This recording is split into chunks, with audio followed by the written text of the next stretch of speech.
मौगी छोले देखाबो राते के सुतेला जाही मैया त म्यूजिक बाय डीजे विकास सीतामढ़ी। मौगी छोले देखाबो नालंदा रिकॉर्डिंग स्टूडियो बिहार शरीफ।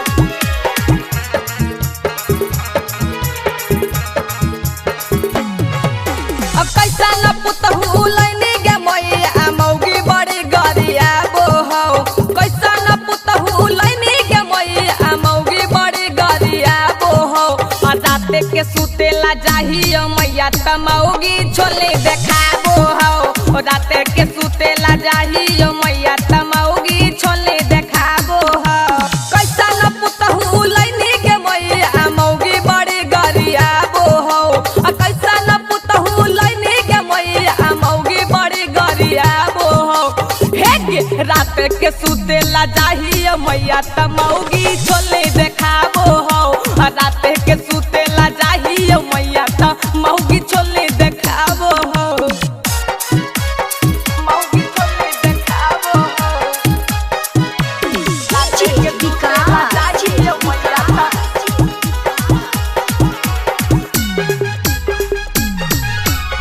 मौगी छोले देखाबो हौ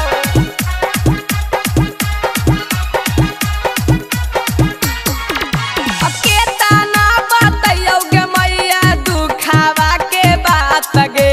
खाएला जब हम मांगो हियौ त दे हौ मौगी डांट गे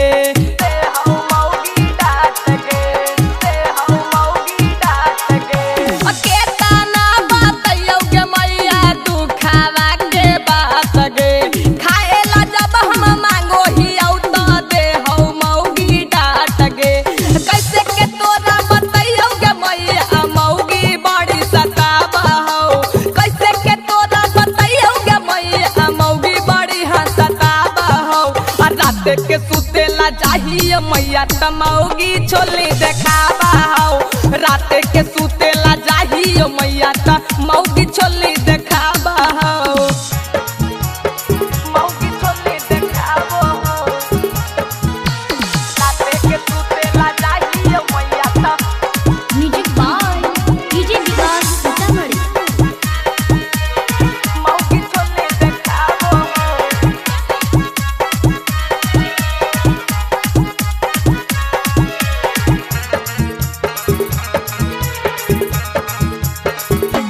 राई करया मनम के मौगी बनाइले हा कौयार गे एही कारण राजा राम प्रिय के मिलौ नाही प्यार गे मिलौ नाही प्यार गे मिलौ नाही हे गे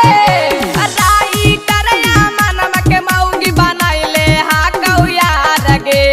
एही कारण राजा राम प्रिय के मिलौ नाही प्यार गे भोरे भोरे तू सुनै गे मैया मौगी मुँह चमकाबा हौ भोरे भोरे तू सुनै गे मैया मौगी मुँह चमकाबा हौ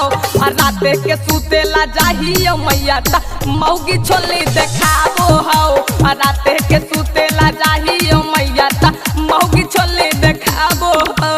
कैसा न पुतहु लैनी गे मैया मौगी बड़ी गरियाबो हौ कैसा न पुतहु लैनी गे मैया मौगी बड़ी गरियाबो हौ रात के सुतेला जाही मैया त मौगी छोले देखा